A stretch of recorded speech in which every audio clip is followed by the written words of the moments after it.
To most of the world, he is remembered as the emperor who embraced Christianity. Lack of courage is always fatal. The Roman Empire was going through one of the hardest periods in its history. The ruler who claimed a sign from heaven marched under a new symbol and reshaped the fate of nations. Constantine's earliest world was one where soldiers, danger, and vigilance were part of daily life. Emperors changed rapidly, many of them killed by their own armies. Hardship does not need to be explained to a child. It settles into the atmosphere, and the world that followed still carries his signature. But that transformation did not begin with a vision. It did not begin with faith. It began long before the cross was ever lifted on a battlefield. A scattered faith became the spine of states, kings, and crowns for centuries. This is the story of Constantine. Let's go back to the year where it all began.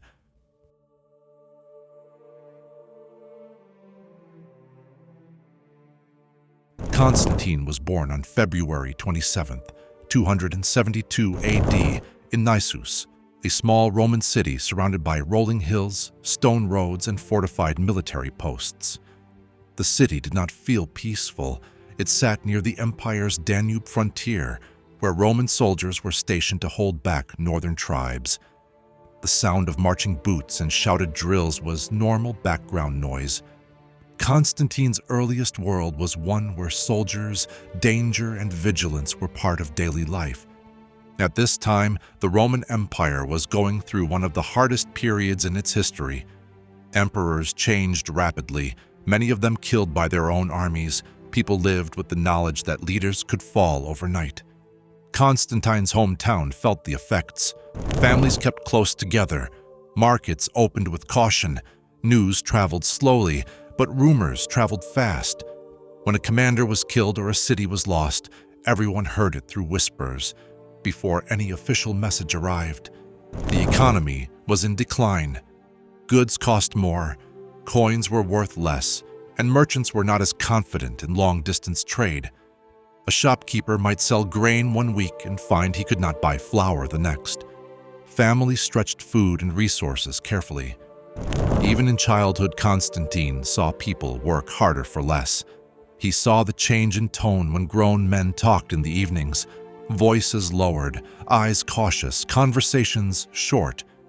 Hardship does not need to be explained to a child.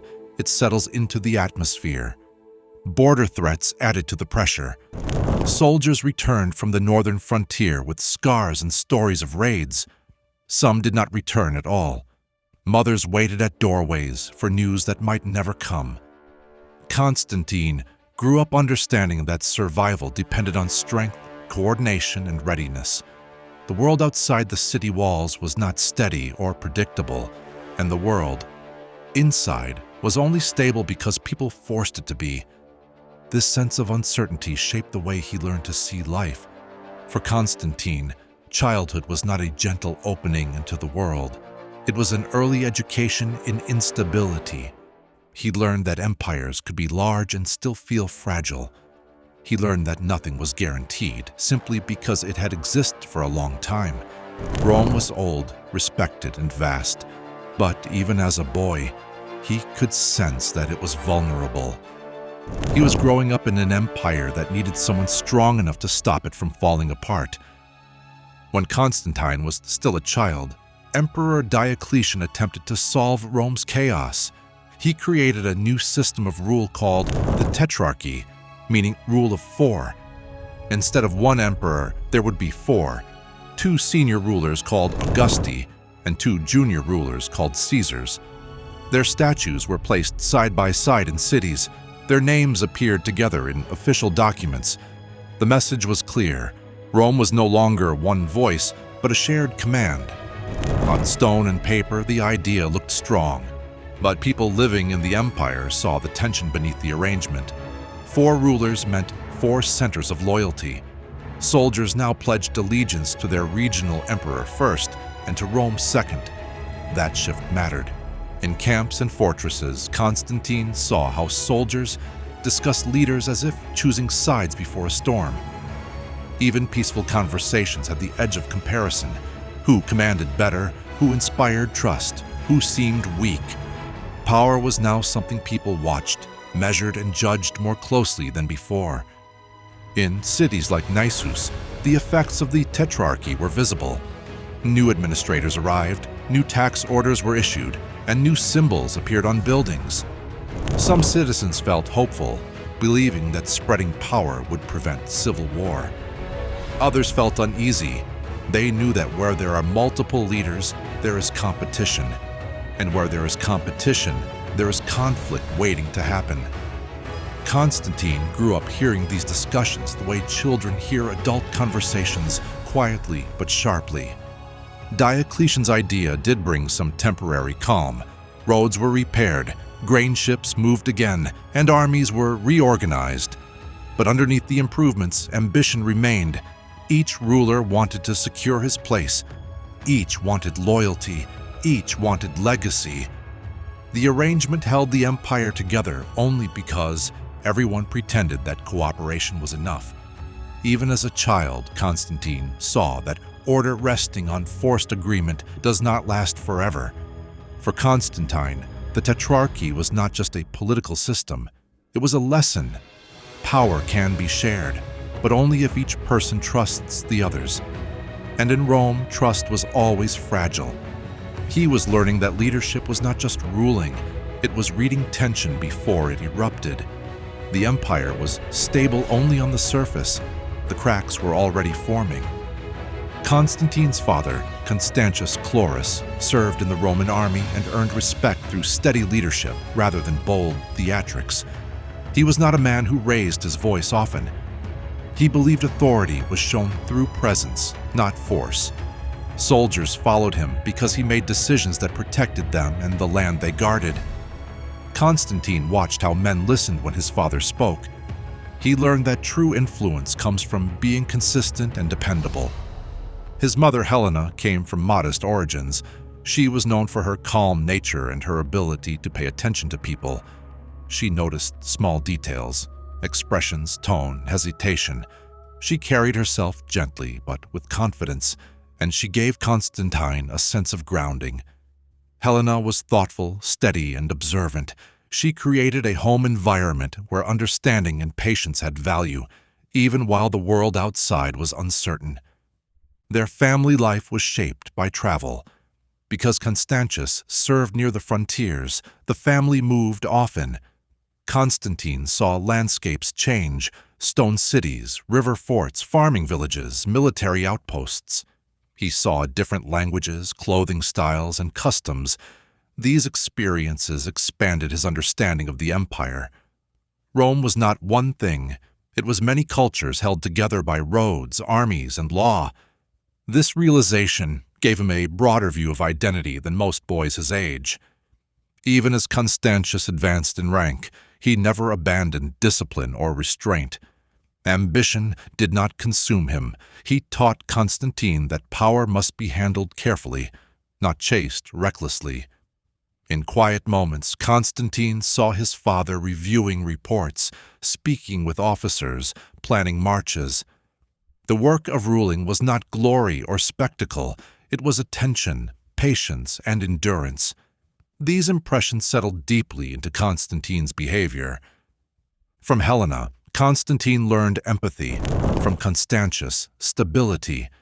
Together they formed the two halves of his early character. He grew up with the understanding that strength and understanding were not opposites.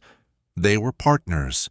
This balance became part of him before he ever thought about crowns or armies. As Constantius's influence increased, Constantine was taken to the court of Galerius, one of the tetrarchs. This was called an honor, but everyone understood the real purpose. Constantine was there to ensure his father's loyalty. If Constantius rebelled, Constantine would pay the price. This was not a spoken threat. It was simply how Roman power operated. Constantine entered court life with respect, training, and education, but also with the awareness that his safety depended on political obedience. Galerius's court was a place of polished stone floors, formal greetings, and controlled expressions. Every person there measured their words. Constantine learned quickly that speaking too much could be dangerous.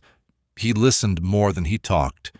He watched the way generals nodded, how advisors leaned in when powerful men spoke, how rumors traveled faster than official orders. These were lessons that could not be taught in classrooms. His education expanded in Nicomedia. He trained with skilled soldiers, learned languages, studied maps, and practiced strategy. But the most valuable lessons were not written or spoken. They were observed. Constantine learned how powerful men hid anger behind smiles. He learned how promises were made with full intention of breaking them later. He learned how one mistaken judgment could end a man's career or life. This environment sharpened his awareness. Despite being watched, Constantine found ways to build quiet relationships. He gained the respect of soldiers through discipline and courtesy, not arrogance. He treated servants with directness rather than disdain. People noticed that he carried himself with a calm confidence that did not need attention. Trust gathered around him naturally. He did not demand loyalty. He attracted it. When Constantine later left Galerius's court, he was no longer simply the son of a respected commander. He was a man who had lived close to danger, learned patience, understood silent power, and knew the value of waiting for the right moment. This understanding shaped his thinking from that point forward. Growing among soldiers, officials, immigrants, and travelers, Constantine saw many forms of belief. In military camps, the Mithras cult encouraged loyalty between men, reinforcing bonds through shared rites. In city centers, many honored Sol Invictus, the sun god, as a symbol of strength and divine protection. Meanwhile, small gatherings of Christians met quietly, supporting one another through charity and shared conviction. Constantine noticed how each group created meaning for its members. He saw that Mithras worship created unity among soldiers. These were men who faced death together, and shared belief strengthened their courage. He saw that devotion to Sol Invictus gave rulers an image of destiny, something almost divine in the eyes of the people. And he saw that Christians held to their faith with remarkable loyalty, even when threatened. Their communities were strong because they took care of each other when the empire struggled. These observations did not lead Constantine to favor one religion over another at this stage. Instead, they taught him how belief shapes identity. He saw that faith was not simply private. It affected how people lived, how they trusted, and how they endured hardship. He recognized that the strongest loyalty was not forced. It came from belonging. This understanding did not arrive through philosophy. It came from watching how people acted. Constantine began to understand that symbols could guide people the way commands could not. A shared belief could motivate an army, stabilize a city, or calm fear. This realization was practical, not theoretical. He saw that the empire did not hold together just because of laws or soldiers. It held together because people believed in something larger than themselves, whether it was Rome, the sun, or a single god. By the end of his youth, Constantine was not yet a ruler, but he was a person who understood power, not only in the military sense, but in the emotional and communal sense. He saw how people formed loyalty. He saw how belief shaped courage. He understood how identity connected individuals to each other. These understandings did not wait for later years. They were present in him now, forming the foundation of the man he was becoming. Constantine entered military service as a young man already familiar with the atmosphere of camps, the rhythm of marching, and the weight of armor. He was not treated as a prince or as someone destined for greatness. He trained alongside other officers, learning through repetition and discipline. His strength was not only physical. He watched, listened, and understood the importance of timing in battle. Soldiers noticed that he did not boast and did not rely on his father's reputation. He earned respect the same way they did, by doing the work without complaint. His first major service took him to Egypt, where unrest and rebellion were threatening the empire's grain supply. Egypt fed Rome. If Egypt failed, the empire suffered hunger. Constantine saw how armies do not only fight enemies, they maintain the foundation of life for entire nations. He witnessed sieges, negotiations, and the pressure to resolve conflict quickly. The heat, the dust, the crowds along the Nile, all of these shaped him into a leader who understood that war was not just violence, it was logistics, patience, and balance. From there, he served along the Danube, a frontier where Roman soldiers faced northern tribes skilled in rapid attack. Here, Constantine learned adaptability. The battles were not carefully arranged, and conditions changed quickly. Soldiers needed to respond fast, think clearly, and stay connected to their unit. Constantine's calm during these conflicts stood out. When others panicked, he stayed focused. He learned that leadership is shown most clearly when things go wrong, not when things go smoothly. His service continued into Persia, where the Sassanid Empire challenged Roman control in the east. The Persians fought with a different style, organized, strategic, and deeply ceremonial. Constantine observed how their commanders used unity, symbol, and pride to motivate soldiers. He began to understand that war was not only a test of strength, but also a test of mind. He grew more confident, not only in his ability to act, but in his ability to guide others through uncertainty. By the end of these campaigns, Constantine had built a reputation. Soldiers spoke of him as disciplined. Officers noted his ability to hold formation and maintain morale. He did not rush into danger, but he did not hesitate when action was needed. His name began to carry weight among the legions, not because of destiny, but because of presence. He became someone men trusted on the field, not because they were ordered to, but because they wanted to. While serving in the East, Constantine received word that his father, Constantius Chlorus, was ill in the far western provinces. The distance between them was vast, stretching across the empire's width, deserts, coasts, plains, and mountains. Travel was not simple. Messages took time. Roads were long, but Constantine did not hesitate. He set out immediately, riding hard, pushing through exhaustion, changing horses and stopping only when absolutely necessary. His urgency was not only filial, it was political. He understood that presence mattered in moments of change. As he traveled, he passed through cities, forts, and villages. Some people recognized him. Others simply saw a determined officer moving with purpose. Time was not on his side. The empire could shift overnight, and news could reach provinces unevenly. Constantine knew that if he arrived too late, decisions would be made without him. His journey was a race against both illness and politics. Along the way, he relied on the goodwill of soldiers and commanders he had worked beside. They helped him, not out of duty, but because they respected him. When Constantine reached Iberacum, modern York in northern Britain, he found his father surrounded by officers and soldiers. Constantius had grown weak, but his authority remained clear. He recognized Constantine immediately. The reunion was brief and direct. Both men understood that the moment was larger than their personal bond. Soldiers and commanders saw father and son together, not separated by politics or distance. That visual unity mattered more than any speech could. Not long afterward, Constantius died. The army, gathered and watching, lifted their shields and hailed Constantine as emperor. This was not a planned coronation. It was a response, immediate and natural. Soldiers follow the one they trust, and they had seen Constantine fight, march, and endure beside them. They believed in him not because he claimed authority, but because he had lived among them. Power in that moment came from closeness, not declaration. This event changed everything. The empire did not recognize him officially. Other rulers were already in place.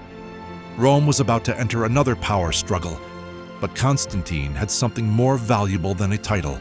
He had the loyalty of an army, earned through shared experience. The moment his father died, Constantine stepped out of the role of witness and into the role of contender. Not because his path was laid out for him, but because he arrived at the right place, at the right time, with the right reputation.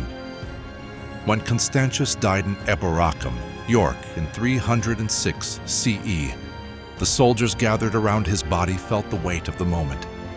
They had marched with him, defended borders with him, and trusted him.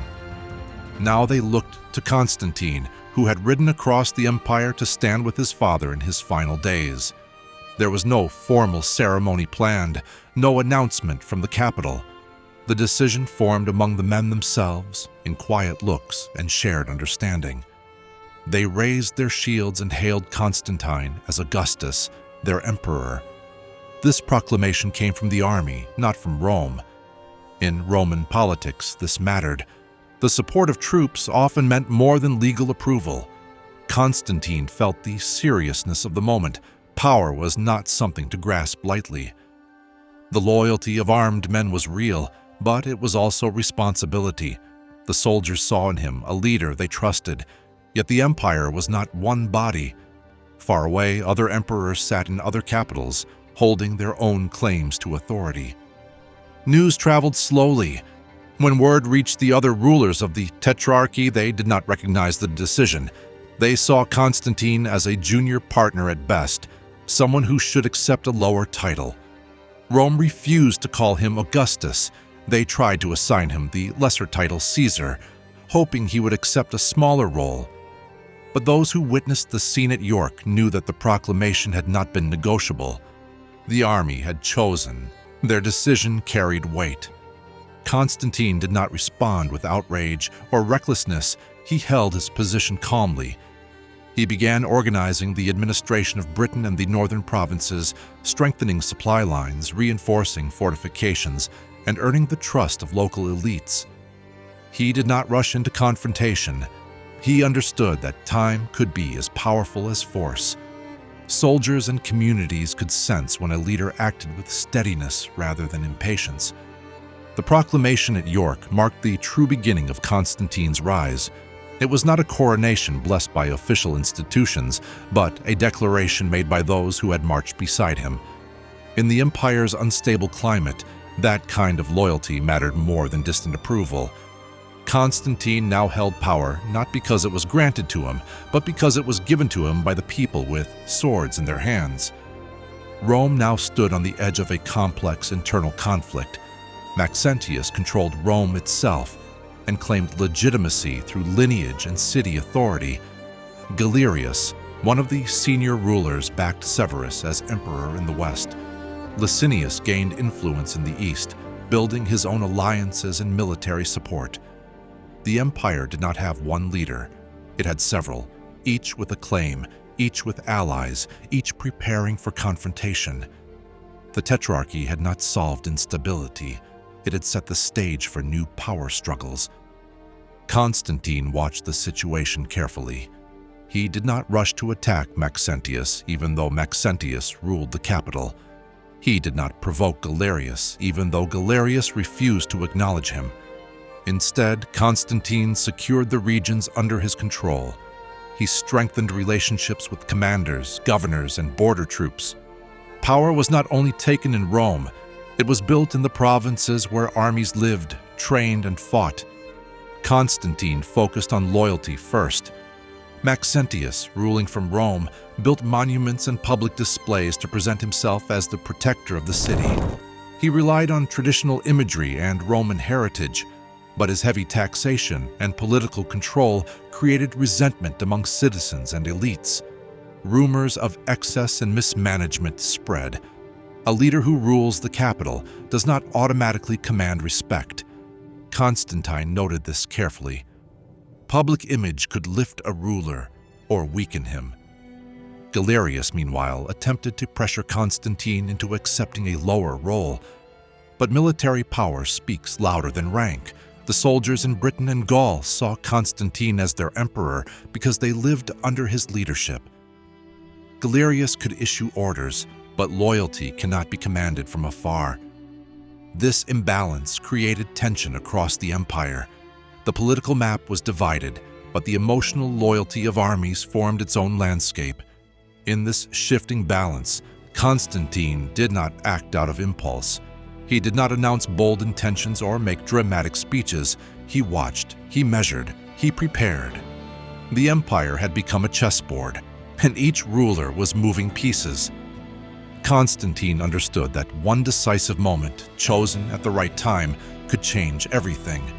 The coming conflict would not be about grand declarations. It would be about choosing the right moment to strike. In times of uncertain leadership, image matters. Constantine understood this early. He began issuing coins that depicted him side by side with Sol Invictus, the unconquered sun. The message was subtle but powerful. Sol Invictus was already a familiar symbol across the empire. By associating himself with this figure, Constantine presented himself not as a rebel or a challenger, but as someone favored by a recognized divine force. This was not a religious declaration, it was strategic communication. The coins circulated through markets, army pay chests, and trade routes. A farmer in Gaul, a merchant in Britain, and a soldier on the frontier all received the same message each time a coin passed through their hands. Without speeches or proclamations, Constantine's image spread. He appeared steady, confident, and chosen. This kind of messaging did not need explanation. People felt it simply by seeing it repeatedly. At the same time, Constantine made himself visible among soldiers and citizens. He attended training grounds, observed drills, and spoke directly to officers and local leaders. He did not isolate himself in palaces. He was seen. Visibility builds familiarity, and familiarity builds trust. Constantine acted as someone who belonged among the people he governed, not above them. This separated him from other claimants, who relied more on decree than connection. Reports of Constantine's fairness and composure began to move across provincial roads. Some of these reports were carried intentionally by envoys, others spread naturally through merchants, travelers, and soldiers. Word of character can be more powerful than official declarations. Constantine didn't need to tell people he was strong or steady. They heard it from those who had seen him directly. This early use of imagery, presence, and reputation laid the foundation for what came next. Constantine's power did not grow because he shouted loudly or forced allegiance. It grew because people began to believe that he was the leader who could bring stability in a fractured world. The image of Sol Invictus beside him reinforced the idea that his strength was not only human, but guided by something greater. The story was taking shape, one subtle symbol at a time. After seizing power in 306 CE, Maxentius ruled inside Rome like a man surrounded by history's shadows. He used the city's ancient symbols to strengthen his image. He restored old temples, revived ceremonies honoring Rome's founding, and presented himself as the defender of the eternal city. Citizens cheered him at first. They had suffered instability for decades, and Maxentius looked like someone who respected Rome's memory. The city walls, the Senate building, and the Forum carried his banners. For a moment, Rome felt like itself again. But Maxentius needed money to maintain this appearance of stability. Ceremonies, building projects, and military loyalty all required constant funding. So he raised taxes sharply. Wealthy landowners, once supportive, now felt squeezed. Small merchants struggled. Ordinary citizens paid more for bread, oil, and grain. The early celebration that greeted Maxentius began to fade. People still bowed to him publicly, but in private, they whispered about the burden he had placed on the city. The Praetorian Guard stationed in Rome formed the backbone of Maxentius's rule. They protected him, but they also isolated him. Their presence reminded everyone that his authority was maintained by force, not trust. Rome was full of soldiers who were loyal to Maxentius personally, not to the empire. This created an unnatural balance. The capital was defended, but it was also tense. A city that feels guarded is rarely at ease. Many citizens began to feel that Rome was not being protected. It was being held. Meanwhile, disaster struck. In 312 CE, a series of fires damaged parts of the city. The Tiber River flooded, destroying grain supplies and raising prices even further. These events did not cause Maxentius's decline alone, but they deepened public frustration. People began to question whether the gods favored him. Rome was a city sensitive to signs and omens. Misfortune carried meaning. The image of Maxentius as protector was no longer convincing. Maxentius believed that the memory of Rome's greatness would shield him from challenge. He believed the walls of the city were enough, but an emperor cannot rule from memory or stone. Outside those walls, Constantine was gaining something more powerful than marble and monuments. He was gaining loyalty, and loyalty travels farther than ceremony. Rome had a ruler, but it no longer had a center of confidence. Before Constantine confronted Maxentius, he understood the importance of legitimacy, not just military support. His first known partner, Minervina, was likely a noblewoman from the eastern provinces. From this union came his son, Crispus, a child Constantine openly acknowledged and raised. Crispus later became one of the most respected commanders in the empire. This showed that Constantine valued personal bonds and recognized responsibility, but Minervina's status did not strengthen his political standing in the imperial hierarchy. To gain political recognition, Constantine needed a stronger alliance. In 307 CE, he married Fausta, the daughter of Maximian, a former senior emperor. This was not just a marriage. It was a strategic union between Constantine's rising military authority and a family with deep imperial lineage. Fausta brought legitimacy, and Maximian hoped to control Constantine. But Constantine was not a man to be controlled. He took the alliance, not the leash. The marriage placed him into the dynastic bloodline of Rome's ruling house. By aligning himself with Fausta and Maximian's legacy, Constantine positioned himself as more than a provincial commander supported by troops.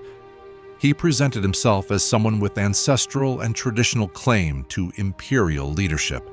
This mattered deeply to senators, officials, and citizens who still respected lineage. The marriage said, without speeches, "I belong at the center of power." Constantine did not declare legitimacy. He constructed it through relationships.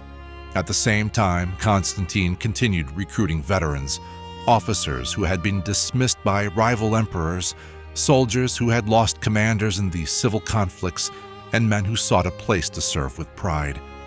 He gathered people who understood hardship and loss. These men did not follow out of ambition. They followed out of recognition. Constantine listened to them, valued their experience, and gave them places of responsibility. Men who are trusted do not betray easily. Alongside alliances and military loyalty, Constantine continued shaping his public image through the figure of Sol Invictus, the unconquered sun. He appeared on coins standing beside the radiant symbol. This was not a religious conversion. It was a political language, one everyone in the empire understood. The sun rises every day. The sun does not bow. The sun does not break. The message was simple and powerful. Constantine is constant. Constantine endures. Constantine rises.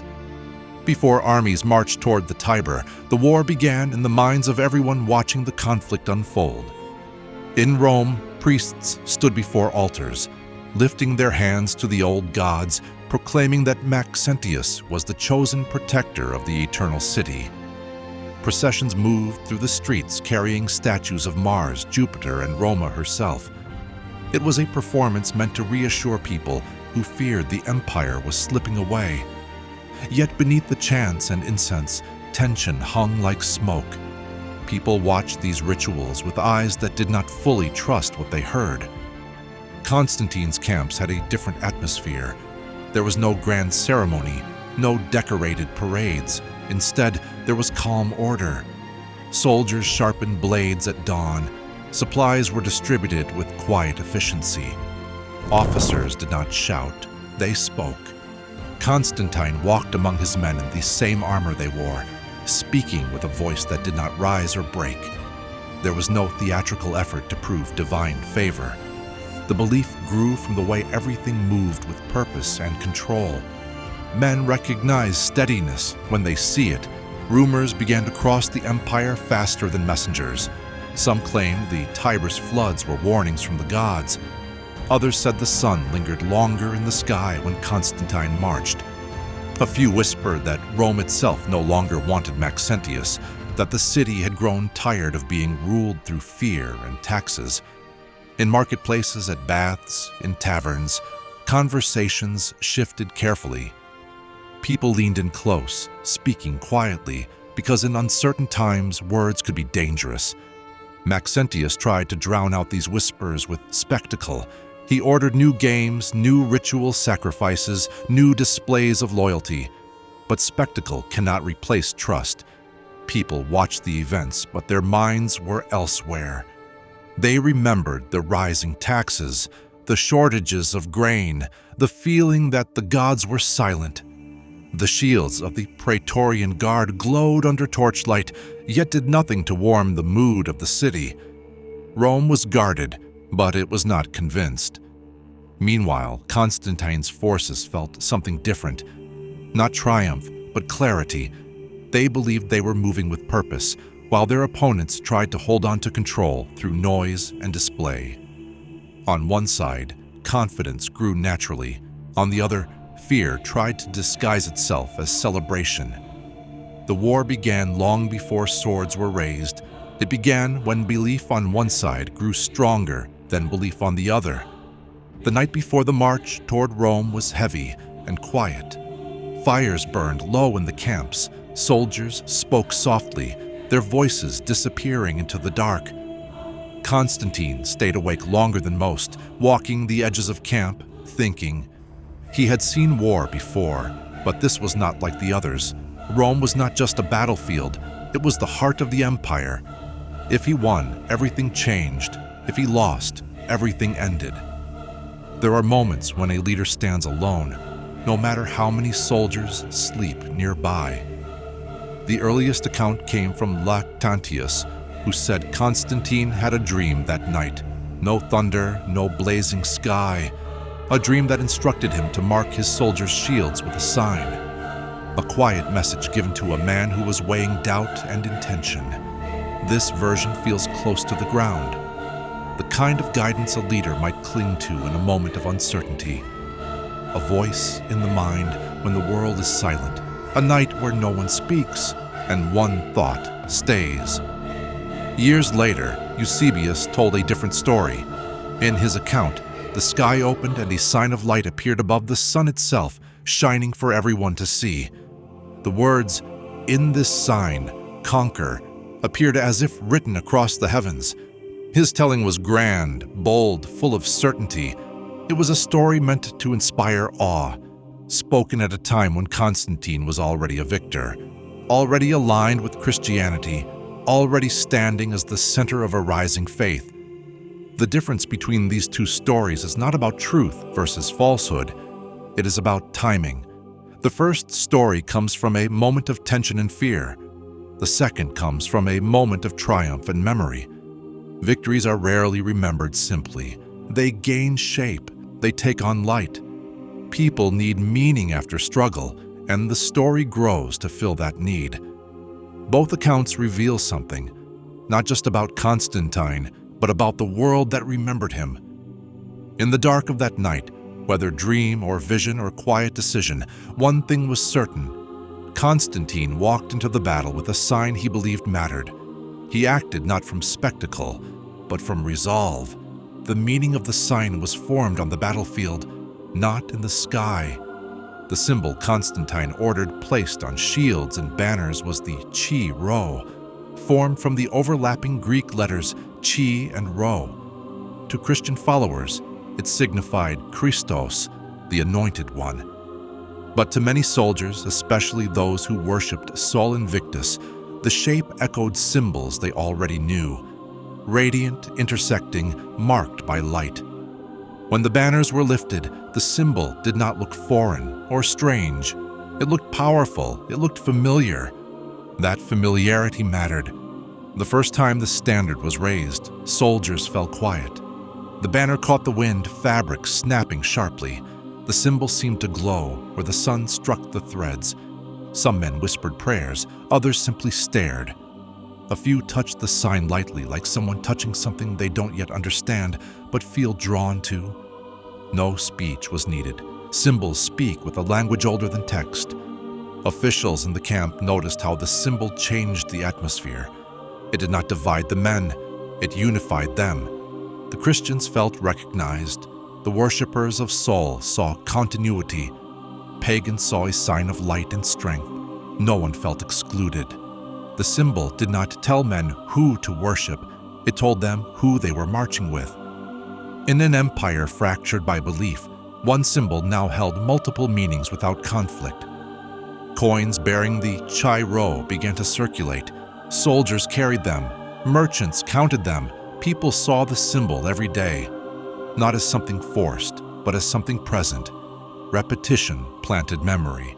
Memory formed identity. A ruler is not only obeyed because he commands, he is obeyed because people begin to feel that his rule is the natural shape of things. The Chai Ro worked because it did not demand a single interpretation. It allowed each man to see what he needed in it. Some saw God, some saw the sun, all saw victory. And in times of war, shared direction is worth more than shared doctrine. The symbol did not tell men what truth was. It told them where to stand. The morning of the battle arrived cold and heavy with mist. Constantine's army stood on the northern side of the Tiber River, their shields marked with the Chai Ro. The river moved slowly beneath them, dark and deep. Across the water, Maxentius had positioned his troops near the Milvian Bridge, confident that Rome itself stood behind him. His banners fluttered above packed formations, and priests had declared the day favorable. But the eyes of his soldiers did not show certainty. They watched the river. They watched the bridge. They waited. Constantine's army advanced steadily. There was no rush, no frantic pace. Shields locked, standards held high. The sound of marching boots rolled across the valley like distant thunder. As they closed the distance, the clash began. Metal striking metal, shouts rising, and the ground churning under the force of bodies pushing forward. The battle was not graceful. It was sweat, grit, and force. Soldiers fought face to face, breathing the same air, feeling the weight of armor, the sting of iron, and the certainty that every strike mattered. Maxentius had ordered a temporary bridge constructed beside the Milvian Bridge, planning to use it as a strategic pathway and retreat point if needed. But in his attempt to control the river crossing, he created a weakness. As his lines faltered and morale shifted, Maxentius made the decision to withdraw across the temporary bridge. His soldiers followed, pressing in close, a tide of armor and fear. The structure, never meant for the weight of retreating troops, began to strain under the pressure of too many bodies moving too quickly. The bridge collapsed. Soldiers fell into the Tiber in a sudden rush of water and metal. Armor dragged men down. Shouts turned to splashing, then to silence. Maxentius himself was caught in the collapse, pulled under by the weight of his own armor. The river swallowed him, carrying his body downstream. The symbol of Rome's identity and power disappeared beneath the current. The battle did not end with a final dramatic clash. It ended with the quiet, unbroken movement of water. Constantine entered Rome, not as a conqueror burning the city, but as a liberator welcomed by crowds exhausted by fear, taxes, and ceremony. The people lined the streets, cheering the man who had defeated the ruler they no longer trusted. Statues of Maxentius were pulled down. His banners were removed. The city shifted around Constantine like a door finally opening. Rome had chosen him, not by decree, but by relief. Victory in battle did not guarantee peace. Constantine understood that authority only holds if challenges are removed. In the days that followed, those who had stood closest to Maxentius were identified. Some were executed publicly, not for spectacle, but to show that loyalty had consequences. Others were stripped of titles, wealth, and position. Roman politics had always been brutal beneath its marble surfaces. Constantine did not soften that reality. He acted with clarity and finality. Former officials who had gained power under Maxentius found themselves isolated. Some tried to switch allegiance, offering promises and explanations. Constantine listened, but trust was not given easily.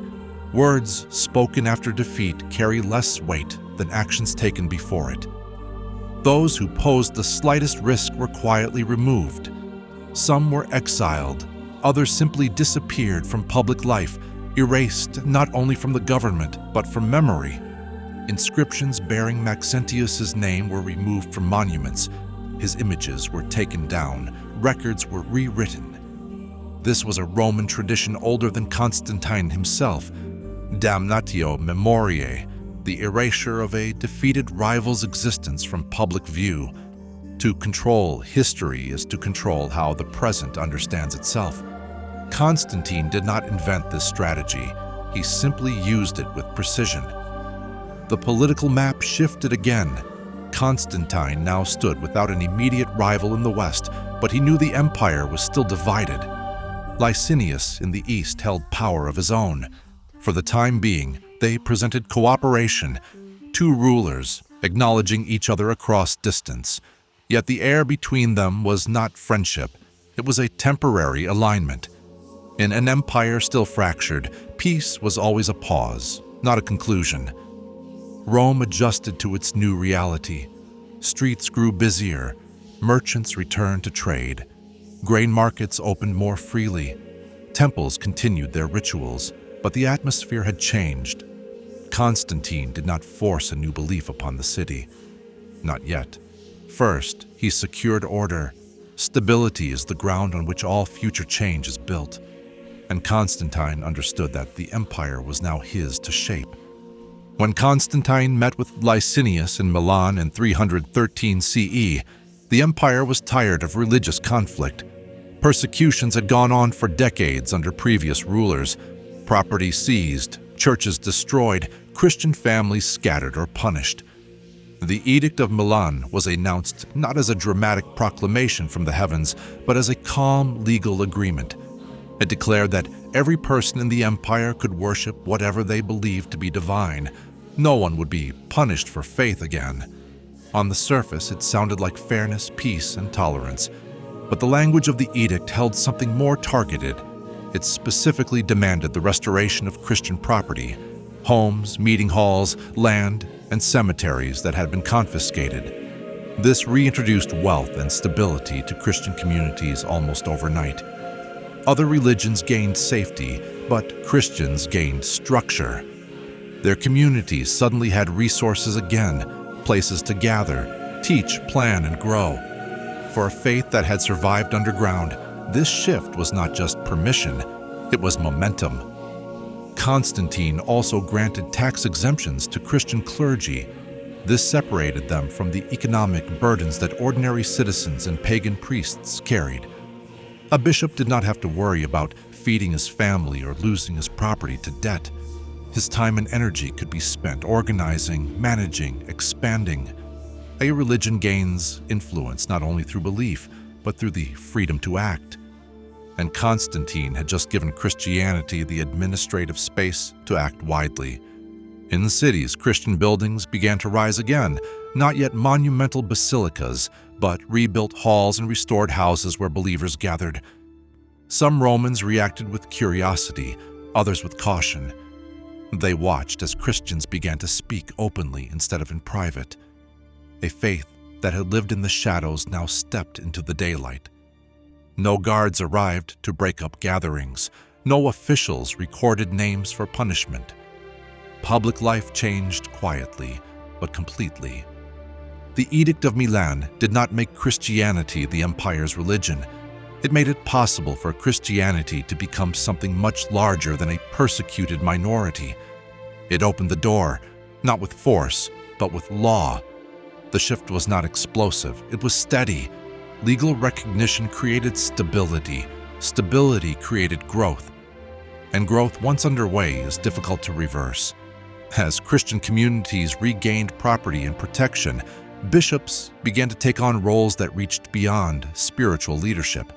People began turning to bishops not just for prayers, but for judgment, advice, and mediation. When neighbors disputed land, when families argued inheritance, when contracts broke down, bishops stepped in. Their decisions were respected because they offered fairness without harsh punishment. People trusted them more than local civil courts, which were known for corruption and delays. Constantine recognized this and formalized it. He issued laws allowing people to bring disputes directly to bishops instead of government judges. A bishop's decision would hold the same legal weight as a court ruling. This shifted real power to the hands of Christian leadership. A bishop was no longer only guiding souls, he was guiding daily life, property, and justice. The church was becoming a parallel administrative structure inside the empire. In cities, bishops began to manage the distribution of charity. They cared for widows, orphans, the poor, and the sick. They organized food storage, shelter, and aid. During famine or shortage, people turned not to local officials, but to their church communities. The one who provides bread becomes the one people give loyalty to. Without making speeches or issuing commands, bishops became anchors of social stability. Their influence spread into communication networks. Letters traveled between bishops in different cities, linking Christian communities into a web of shared information and guidance. While the empire had 4 rulers arguing for dominance, the church had one conversation spread across its regions.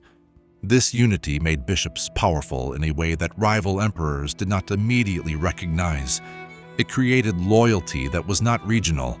It was emotional, cultural, and communal. By allowing bishops to act as judges and administrators, Constantine was not simply supporting faith leaders. He was shaping a new kind of authority, rooted not in military force but in social trust. The church was learning how to govern.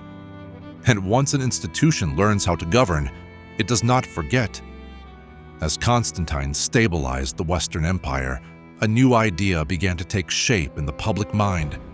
One God, one empire, one emperor.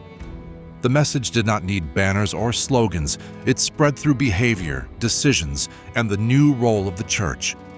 Many Romans had worshipped dozens of gods, each tied to different cities, families, or rituals. But the empire was fractured. Local gods did not unify provinces. A single empire needed a single point of meaning, a shared symbolic center. Christianity provided something other gods did not: universality. It did not belong to one region, one temple, or one ethnic group. It could exist anywhere. A soldier in Britannia and a merchant in Egypt could share the same faith without sharing language or culture. This made Christianity useful, not spiritually, but structurally. It bound people together through shared identity rather than shared soil. Constantine did not force conversion. He did not close temples or ban rituals. Instead, he shifted the emotional weight of the empire. Christians gained access to government positions. Bishops gained authority equal to governors. Christian rituals began appearing in public ceremonies. The religion of the empire was not declared. It was felt. A new center of gravity formed around it. The phrase "one God" echoed the structure of an empire that needed unity. The concept of a single divine authority paralleled the reality of a single imperial authority. Belief and governance mirrored each other. This was not a theological shift. It was a political alignment. People began to see the emperor not just as a ruler, but as someone connected to divine order, not divine himself, but standing beneath a higher unity. Through this framework, Christianity became the glue that held the empire together, not by demanding faith, but by offering identity, not by conquering temples, but by organizing life. The empire was no longer a collection of territories. It began turning into a culture with one symbol of power at its heart. The idea had settled in. Unity was no longer enforced by armies. It was shaped by belief. The crisis began in Alexandria, not as a violent revolt, but as a disagreement spoken aloud. A priest named Arius taught that Christ was divine, but not equal to the Father, that the Son was created, not eternal. To most citizens, it sounded like philosophy, but to bishops and church leaders, it was a threat to the heart of Christian identity. If Christ was created, then salvation was uncertain. If Christ was not fully divine, then who was being worshipped? What began as teaching soon became division. Support for Arius spread quickly. Some Christians admired the clarity of his reasoning. Others resisted fiercely, insisting that Christ and the Father were one. Congregations split. Families argued at dinner tables. Priests preached against one another from neighboring churches. The conflict was not quiet. It moved through the empire like heat rising under a closed door. Everywhere Christians gathered, the question followed them. Unity was breaking apart not from outside pressure, but from inside belief. Political leaders began to notice the consequences. In some cities, riots broke out. Crowds confronted each other in the streets. Merchants argued with customers. Soldiers took sides. The empire had seen religious conflict before, but this was different. Not pagan versus Christian, but Christian against Christian, and Christianity was no longer a fringe group. It was now tied to wealth, influence, and administration. A divided church meant a divided empire. Constantine understood this immediately. He did not care about the fine points of theology. He cared about control, stability, and unity. A religion that was supposed to hold the empire together was now threatening to pull it apart. The question of Christ's nature was not simply abstract. It was a challenge to the idea of one empire under one emperor. If the church fractured, political loyalty could fracture with it. The conflict had become a threat to governance. The Arian crisis was not about God. It was about power, the power of shared belief to unify, the power of disagreement to destroy. The empire needed one Christ, one doctrine, one voice, and Constantine was about to make sure that voice spoke with a single tone. In 325 CE, Constantine summoned roughly 300 bishops from across the empire to gather in Nicaea, a city near his power base in the east. They arrived from Syria, Egypt, Greece, North Africa, Italy, Gaul, and beyond. They did not travel in comfort. Some rode for weeks. Some arrived missing eyes or bearing scars from the persecutions under earlier emperors, visible reminders that Christian unity had been paid for in blood. Now they walked into a palace, not a prison. The contrast was unmistakable. Constantine entered the council not as a theologian, but as emperor. He wore imperial robes, not clerical garments, but he did not shout or demand obedience. He spoke evenly, urging peace and unity. His presence alone shaped the atmosphere. Every bishop in that hall knew the empire was watching. The stakes were not academic, they were national. The decision made there would determine not only the church's future, but the emotional structure of the empire itself. The discussions were heated, voices rose, arguments shook the hall. Some bishops slammed fists on tables, others stood in silence, refusing to give ground. Arius and his supporters argued logically and sharply. Opponents answered with declarations of faith, scripture, tradition, and conviction. The debate stretched for days. No one in the room lacked certainty, but certainty was the problem. Everyone believed they were right. Constantine did not dictate doctrine. He steered it. When arguments became personal, he stopped them. When discussions stalled, he pushed them forward. When factions formed, he broke them apart. The emperor did not decide the theology. He forced the decision to be made. The room understood that the empire would not leave Nicaea divided. Unity was not a request. It was a condition for survival. The outcome took shape slowly. A statement of belief began to form. A creed declaring Christ of the same substance as the Father. The language was not poetic, it was precise, legal, binding, a formula that erased ambiguity. The council did not find the truth, the council defined it. And when the emperor himself stood behind that definition, it became law not just of faith, but of empire. The final text of the Nicene Creed did not appear as a revelation or a sudden flash of divine clarity. It was shaped through nights of argument, revisions, spoken aloud, and phrases crossed out and replaced. Bishops leaned over tables, dipping quills into ink, debating each word. The question was not simply what they believed, but what they were willing to enforce. When the phrase "of the same substance," homoousios, was inserted, the tone in the room shifted. It was a line drawn in stone, not sand. It was a declaration that Christ and the Father were one, inseparable, equal. Signing the creed was not voluntary. Every bishop present understood this. To refuse was to identify yourself as an enemy of unity and, by extension, an enemy of the state. Some bishops signed with confidence, believing the creed protected the heart of faith. Others signed out of fear, swallowing their doubts. A few hesitated, hands trembling over the parchment. The ink on the page captured not only belief, but pressure, fear, and resignation. Theology did not win. Power made belief uniform. The creed was read aloud in the hall. The words echoed under high ceilings, bouncing off stone and decorated walls. There was no applause, no celebration. The room was heavy with the weight of finality. Once spoken, the creed became the measure. Any sermon, prayer, or teaching that did not match those words was not just wrong, it was dangerous. Orthodoxy became something new, a legal category, not only a spiritual one. Belief was now monitored the way borders were. The creed was then copied and carried across the empire. Couriers rode with it in sealed packets. Priests recited it from wooden pulpits. Christians heard its phrases repeated again and again until the words felt ancient, even though they were brand new.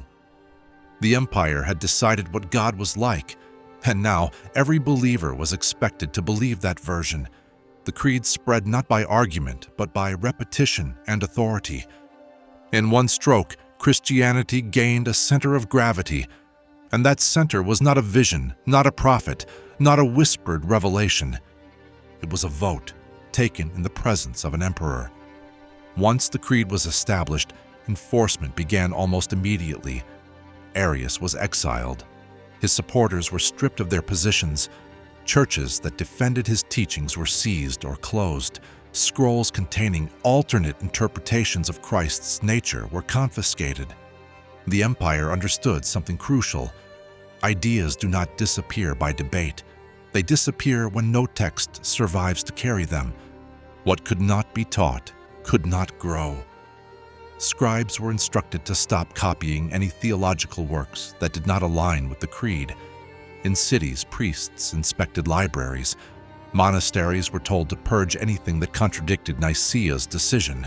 Some texts were burned in open squares. Others were hidden by believers who refused to let their traditions die.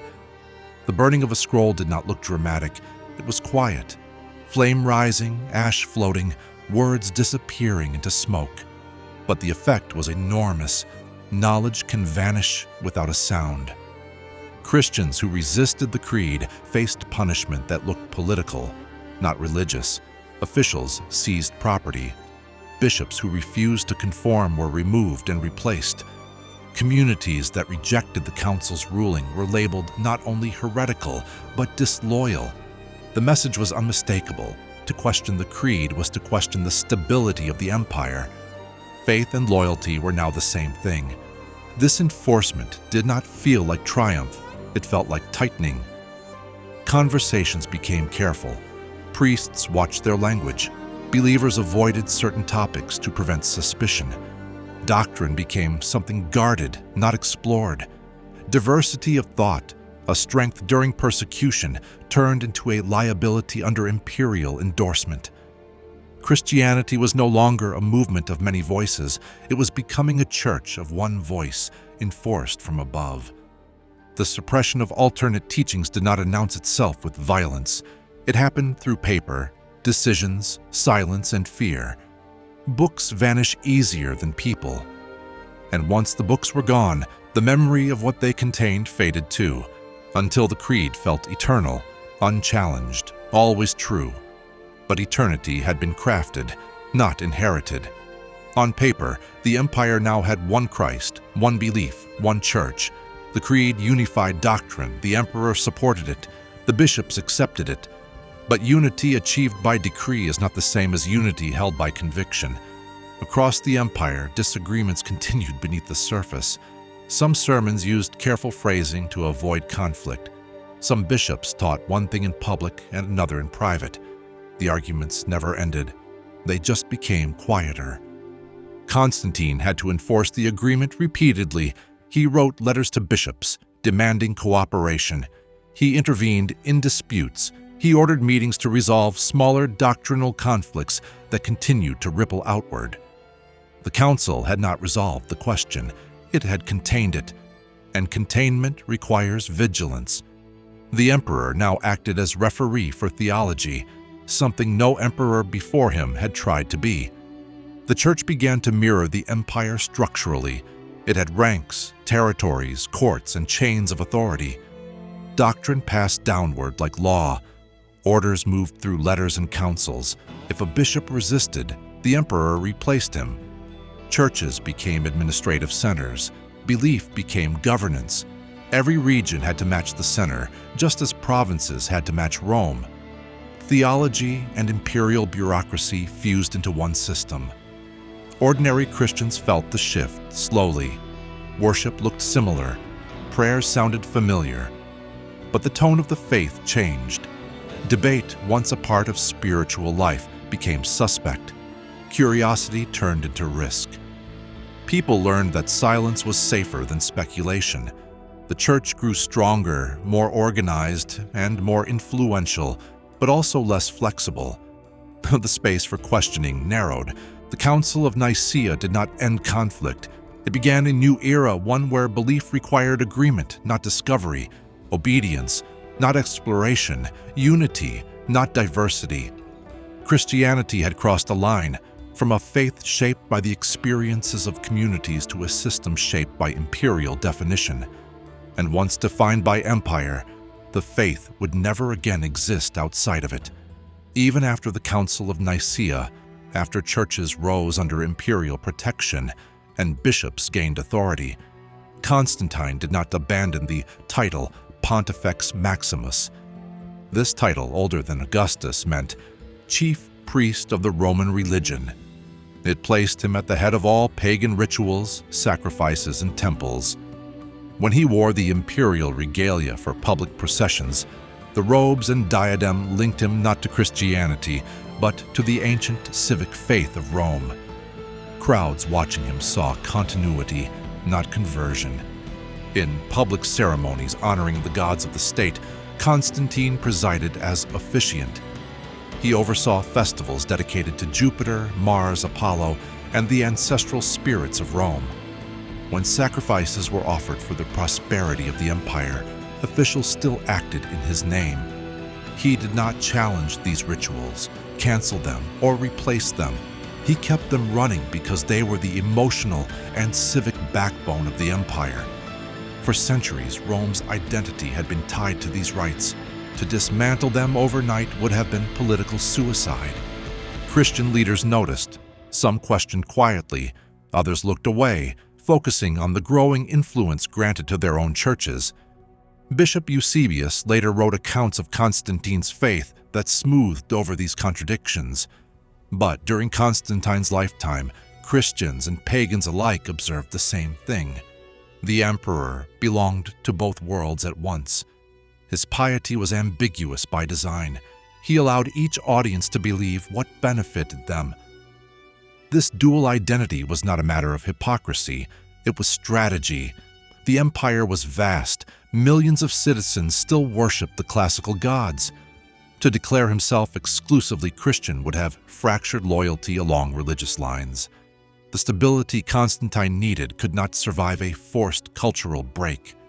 So he governed religion the way he governed politics, by holding every side at once.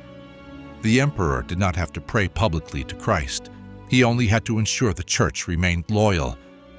Later, Christian writers tried to portray Constantine as a man who fully abandoned Rome's old religion, but the documents, ceremonies, coins, and public roles from his life tell a different story. Constantine did not convert away from pagan Rome. He absorbed it. He ruled the old religion and the new faith, not as a believer torn between two worlds, but as a sovereign who understood that faith is power, and power must stay intact. Constantine's imperial treasury did not flow only into Christian churches. It also funded pagan temples, priesthoods, civic shrines, and ancient sacred sites. Money for temple repairs, restoration of altars, and festival expenses continued to be issued by imperial decree. When a temple roof collapsed in Antioch, Constantine approved funding for its reconstruction. When cities petitioned for subsidies for their traditional rituals, he granted them. Pagan worship did not fade under his rule. It was maintained. At the same time, grants of land, gold, and building materials flowed to Christian communities. New churches rose in major cities: Rome, Jerusalem, Nicomedia, Trier. Bishops became stewards of wealth. The church gained physical presence in the landscape: stone walls, courtyards, meeting halls, baptistries. But while Christianity expanded, pagan temples were never defunded. Constantine was not replacing one system with another. He was strengthening both to prevent either side from feeling threatened enough to rebel. City officials understood the message clearly. The emperor did not care which gods they worshipped. He cared that they remained loyal to him. Religion became a language of allegiance, not belief. A temple dedicated to Jupiter and a church dedicated to Christ could both carry imperial honor, as long as they did not challenge imperial unity. Constantine ensured that no faith felt cornered, because a cornered group becomes an enemy. This balancing act made the empire feel stable, but it also made Christianity's rise appear natural rather than forced. Christians could say their faith was growing because of divine favor. Pagans could claim their traditions were still respected. Both sides believed the emperor was on their side, but neither had full ownership of him. Constantine positioned himself above the religious landscape, not inside it. Modern narratives often describe Constantine as the first Christian emperor, but his policy reveals something very different. He did not choose Christianity over paganism.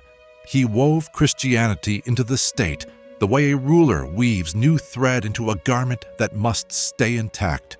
Christianity gained structure. Paganism kept legitimacy, and Constantine remained the center around which both worlds turned. His rule was not an expression of faith, it was a work of political engineering. The darkest turn in Constantine's reign came not on a battlefield, but inside the imperial household. His eldest son, Crispus, was admired across the empire, disciplined, respected by soldiers, widely seen as Constantine's natural successor. He had led armies, negotiated alliances, and carried himself with quiet confidence. People spoke of him as if the future already belonged to him. Then, with no public warning, Constantine ordered his arrest. Crispus was taken to a fortress in Pula and executed. The empire heard the news in stunned silence. No explanation was given. Rumors spread instantly. Some claimed Crispus was involved in treason. Others whispered of tension between Crispus and Fausta, Constantine's wife. Stories grew in marketplaces and bathhouses. Fausta accused Crispus of dishonoring her.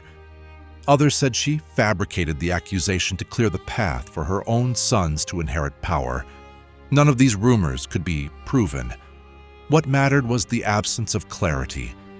The emperor, so skilled in messaging and symbolism, said nothing, and silence, in a world trained to read meaning into power, spoke loudly.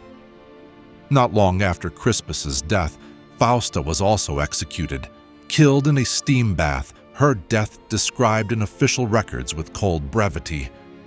Two deaths inside the imperial family, so close together, were impossible to interpret as coincidence. Constantine had removed them both. Whether driven by political fear, private betrayal, or a moment of panic that hardened into irreversible decision, the emperor had crossed a line that no ruler returns from. The man who had unified an empire could not keep peace inside his own home. The public reacted carefully. Senators avoided speaking of it. Bishops shifted sermons away from the emperor's moral character. Citizens whispered behind closed doors. The emperor, who formed councils to define truth, had now created a rift in his own legacy. His authority remained unquestioned, but something had changed. The image of Constantine as a steady, controlled architect of empire cracked, not in law, not in ceremony, but in the imagination of the people. Power can survive conquest, rebellion, or famine, but once moral certainty breaks, power moves differently. Constantine continued to rule, continued to build, continued to shape religion and empire. Yet from this moment on, his image carried a shadow that no decree could erase. The empire had seen its unifier become a man who feared even those who loved him. When Constantine chose the site of Byzantium to build his new capital, the decision was practical and symbolic. The old Rome was crowded, politically heavy, and filled with memories, both glorious and dangerous. The new city, later named Constantinople, sat between continents, controlling trade routes and military movement. It offered fresh ground to build a new identity for the empire. Constantine did not simply want another city. He wanted a new center of the world. Construction began on a massive scale. Workers cleared hillsides, leveled roads, and raised walls. Basilicas rose beside forums. Palaces sat near markets. Statues from across the empire were moved into place to give the city the weight of history. Pagan monuments and Christian structures stood side by side.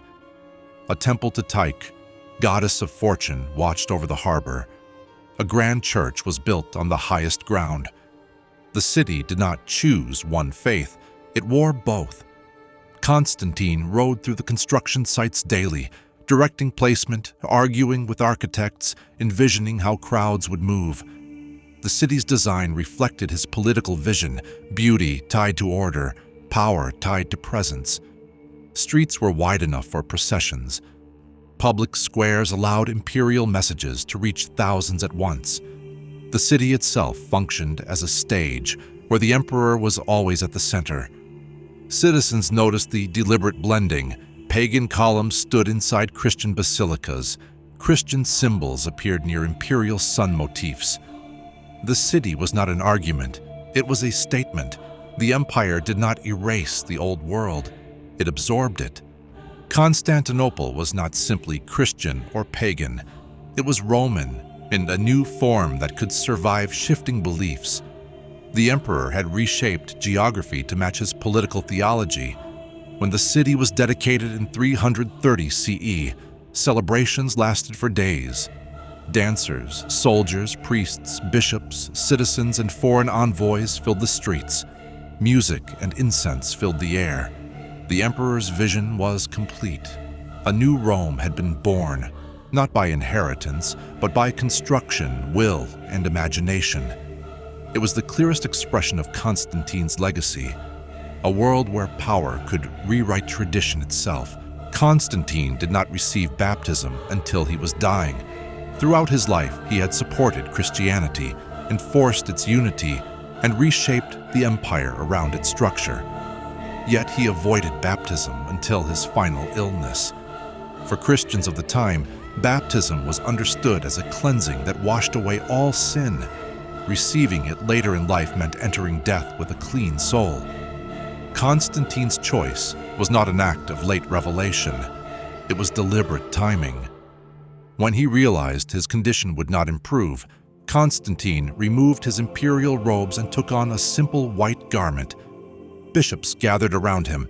Prayers filled the room. The act was solemn, quiet, and carefully observed. This was not the dramatic conversion story later writers would describe. There was no crowd cheering, no sudden proclamation of faith. The emperor did not rise restored. He lay weak, silent, and aware. By delaying baptism, Constantine preserved maximum freedom of action during his lifetime. A baptized Christian was expected to avoid certain acts, executions, political violence, forced exile, manipulation of belief.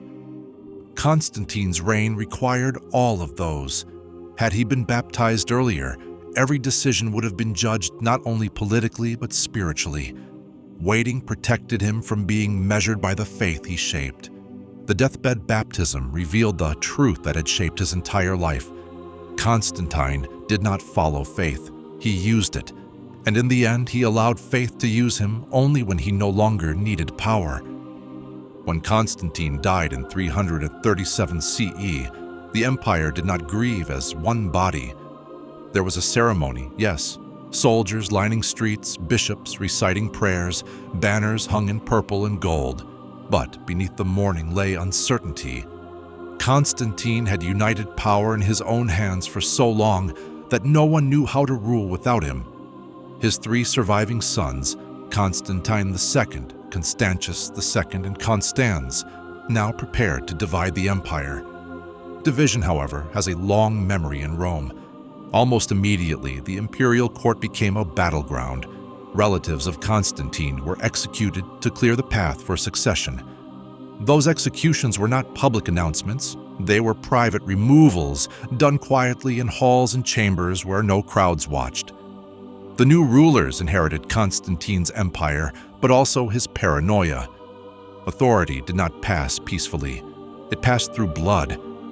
The brothers attempted to govern jointly, dividing the empire into three regions. But shared power is never stable. Ambassadors traveled constantly between courts. Advisors whispered. Accusations formed and dissolved. Soldiers pledged loyalty to one brother or another based on rumor, ambition, or fear. What Constantine had held together by personal weight now drifted into rivalry, the empire cracking where his presence had once sealed it. War followed. Armies marched across borders that had no meaning weeks earlier. Cities that had cheered one emperor before now cheered another. Brothers who once ate at the same tables now sent orders that led to each other's death. The empire returned to civil war, the cycle that had nearly destroyed Rome before Constantine rose. The political unity he forged did not survive him, but something else did. While emperors fought and borders shifted, the church did not fracture. Bishops remained in their roles, councils continued meeting, letters continued flowing across regions. The empire wavered. The church did not.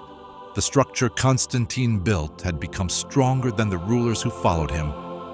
By the time Theodosius I came to power in the late 4th century, Christianity was no longer a community of the persecuted. It was a network of power, property, education, law, and charity. Theodosius did not build this network, he inherited it.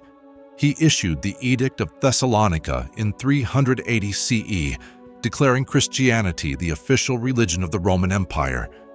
What began as Constantine's political tool now became the law of the land. Temples that once received imperial protection now faced restrictions. Pagan priesthoods lost public funding. Christian bishops gained the authority to influence not just belief, but civic behavior. The faith was no longer simply permitted, it was expected. Cities that were once filled with shrines to multiple gods slowly shifted. One religion no longer existed beside others, it existed above them. This shift did not feel sudden. It unfolded in courtrooms, land transfers, and public ceremonies. Pagan festivals continued at first, but without the emperor's presence, they lost meaning. Crowds dwindled. Priests aged without apprentices. The gods did not fall. They simply faded. Christianity filled the empty space, not with force of armies, but with the quiet pressure of law and social expectation. Theodosius himself used Christian symbolism to unify loyalty. Bishops preached loyalty to the state alongside loyalty to God. Civic duty became spiritual duty. Obedience became piety. Dissent became sin. Under Theodosius, the empire did not convert, it conformed.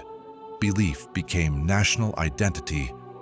What Constantine began as a strategy of unity, Theodosius completed as policy. Christianity was no longer a religion within Rome, it was Rome itself. As the empire aged, political authority shifted outward. Generals gained influence. Regional governors competed for control. The economic crisis strained cities.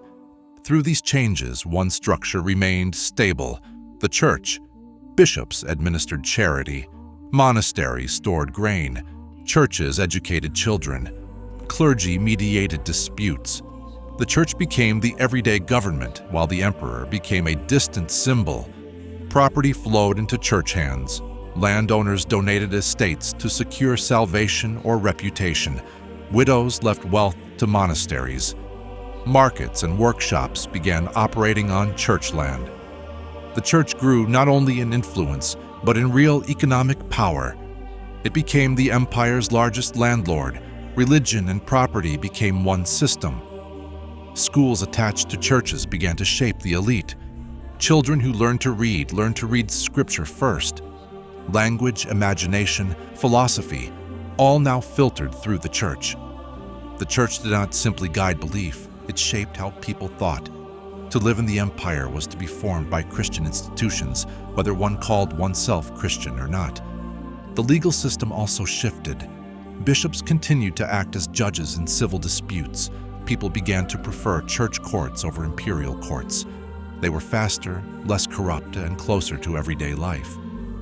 The church handled marriage, inheritance, contracts, and community discipline. State law and church law slowly merged. Where Constantine once balanced faiths for stability, now the church administered the stability itself. It was not a department of the empire. It was the spine that held the empire upright. As Christianity became identity and law, those outside of it felt pressure. Pagan rituals that had defined community life for centuries were restricted. Altars were removed from public spaces. Temples were closed or repurposed. Some were left to decay. Others were turned into churches. The decline did not require mass destruction. Neglect was enough. Jewish communities, long woven into the empire's cities, faced new limits. They could worship but could not expand. They could teach but not publicly debate. Their synagogues remained, but their influence on civic life weakened. They became tolerated but sidelined, living inside a structure that no longer had room for shared identity. Distant Christian groups who held onto older or alternative interpretations of Christ found themselves labeled heretics, not for danger to the state, but for danger to unity. Differences that were once part of Christian life became reasons for exile, interrogation, or silence. Disagreement was no longer a conversation, it was a threat. The church did not wipe out diversity in one moment. It narrowed the acceptable space for belief, slowly and steadily. Over time, people stopped asking questions in public. Children grew up hearing only one version of Christ. Entire generations were raised with no memory that the faith once held many voices. The empire no longer needed to enforce unity with violence. Silence had already done the work. Constantine did not plan to create medieval Christianity. He did not imagine cathedrals, monasteries, crusades, European kingdoms ruled by bishops, or a pope crowned above kings. He was solving a problem: how to unify a collapsing empire without endless war. He found the answer in belief, not armies. The result was bigger than the intention. Rome did not fall. It changed shape. It left its temples, its marble forums, its senate halls, and moved into churches, manuscripts, liturgy, laws, and memory. The empire continued not on the map, but in the mind. Christianity became the vessel that carried Roman authority across centuries, then across continents. The symbols of imperial rule, crowns, thrones, rituals, titles, moved into Christian institutions.